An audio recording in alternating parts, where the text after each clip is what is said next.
کسی گاؤں میں ایک چغل خور رہتا تھا۔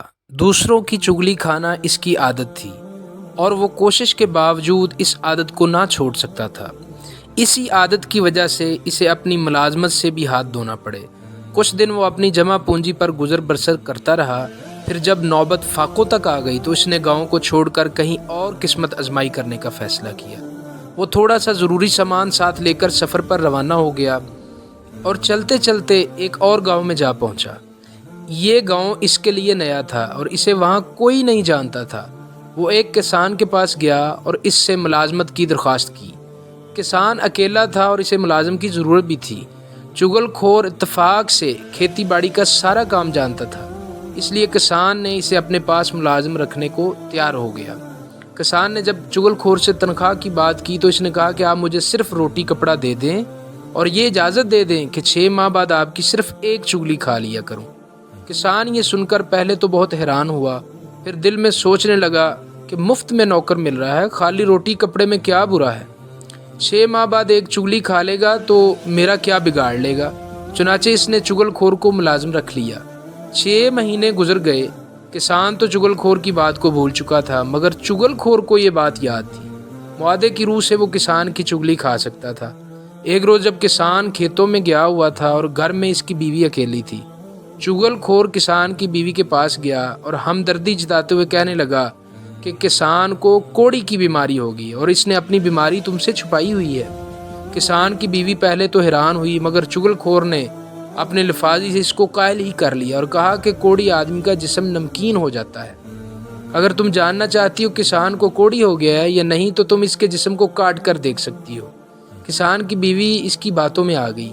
اس نے یہ سوچا کہ اس طرح نوکر کے ساتھ جھوٹ کا پتہ لگ جائے گا۔ وہ بولی کہ کل جب میں کسان کا کھانا لے کر کھیتوں میں جاؤں گی تو حقیقت کا پتہ لگاؤں گی۔ چغل خور نے اب کھیتوں کا رخ کیا۔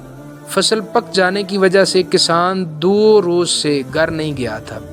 چغل خور کسان کے پاس پہنچا اور اس سے بڑی رازداری کے ساتھ کہنے لگا کہ تم یہاں کھیتوں میں کام کر رہے ہو اور ادھر تمہاری بیوی پاگل ہو گئی ہے اور پاگل پن میں آدمیوں کو کاٹنے دوڑتی ہے۔ کسان سوچ میں پڑ گیا۔ چغل خور نے کہا کہ اگر تمہیں میری بات کا یقین نہیں آ رہا تو کل جب وہ کھانا لے کر آئے گی تو اس وقت دیکھ لینا۔ کسان کو اپنی بات پر قائل کر کے چغل خور کسان کے سالوں کے پاس گیا۔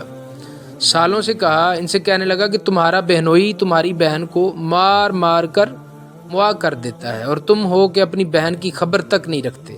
کسان کے سالوں نے جب اس کی بات کا یقین نہیں کیا تو چغل خور کہنے لگا کہ اگر تم یہ سمجھتے ہو کہ میں جھوٹ بول رہا ہوں تو کل دوپہر کو جب تمہاری بہن کھانا لے کر کھیتوں میں جائے گی تو اس وقت تم خود دیکھ لینا کہ کسان تمہاری بہن کو کس طرح مارتا ہے۔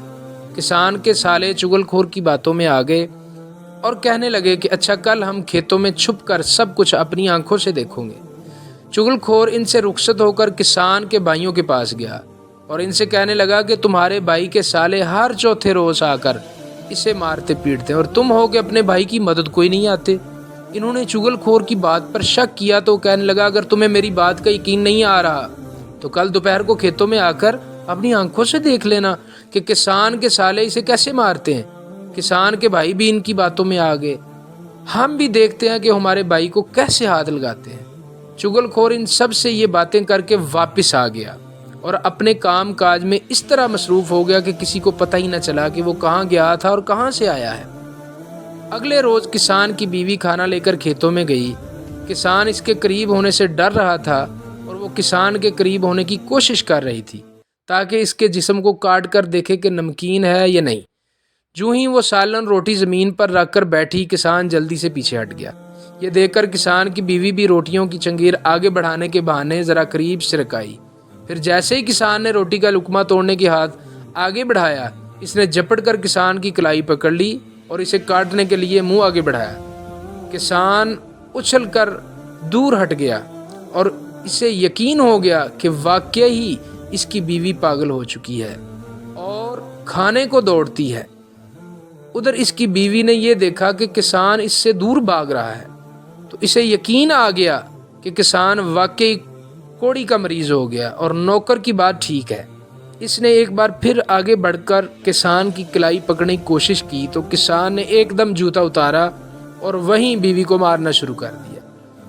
قریبی کھیت میں چھپے ہوئے کسان کے سالے باہر نکل آئے۔ انہیں نوکر کی بات کا یقین آ گیا، کیونکہ ان کی نظر کے سامنے کسان ان کی بہن کو پیٹ رہا تھا۔ وہ للکارتے ہوئے آگے بڑھے اور کسان پر ٹوٹ پڑے۔ اس پر دوسرے کھیت میں چھپے ہوئے کسان کے بھائیوں کو بھی نوکر کی بات کا یقین آ گیا۔ انہوں نے کھیت سے نکل کر کسان کے سالوں کو للکارا۔ اس کے بعد وہ سب ایک دوسرے پر پل پڑے اور سب خون میں نہا گئے۔ آخر کار ارد گرد کے کھیتوں میں کام کرنے والے لوگوں نے آ کر بیچ بچاؤ کرایا اور انہیں ایک دوسرے سے الگ کیا۔ جب ان سے پوچھا گیا کہ تم سب اس طرح کیوں لڑ رہے تھے، تو سب نے اپنی اپنی بات بتائی، جس پر یہ معلوم ہوا کہ ساری کارستانی چغل خور کی ہے۔ وہ سارے مل کر چغل خور کی تلاش میں نکلے، لیکن چغل خور گاؤں چھوڑ کر جا چکا تھا۔ وہ دن اور آج کا دن چغل خور کا کہیں پتہ نہیں چل سکا۔ اگر دیکھا جائے تو ہمارے آس پاس بہت سے چغل خور موجود ہیں جو میاں بیوی کو آپس میں ورگلانے کی کوشش میں لگے رہتے ہیں اور طلاق دلوا کر ہی چھوڑتے ہیں۔ ایسی چغل خور بھی موجود ہیں اپنے خامند کو اس کی ماں، بہن، بھائی کے خلاف ورگلانے کی ہر ممکن کوشش میں لگی رہتی ہیں، اور بہت سے رشتہ دار بھی ہوتے ہیں جو ہر ممکن طریقے سے دوسروں کو ورگلانے کی کوشش کرتے ہیں، اور ان لوگوں کی باتوں میں آ کر ہم اپنا ہی نقصان کر بیٹھتے ہیں،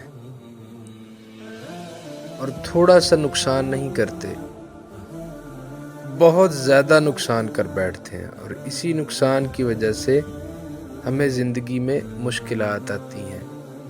نصیحت: قرآن میں اللہ تعالیٰ فرماتا ہے کہ چغل خوری کرنا ایسے جیسے اپنے مردہ بھائی کا گوشت کھانا ہے۔